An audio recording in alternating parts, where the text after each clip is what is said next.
This is my tankless water heater setup,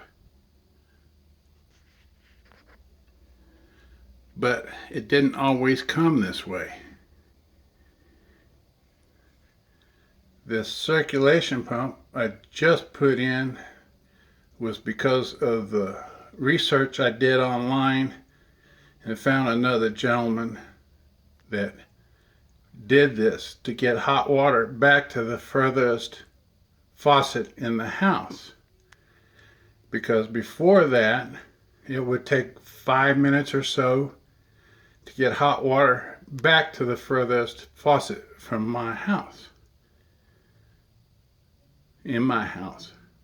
But now, because I've got this circulation pump, and it's an automatic one that I got from Amazon, it's a food safe stainless steel automatic pump.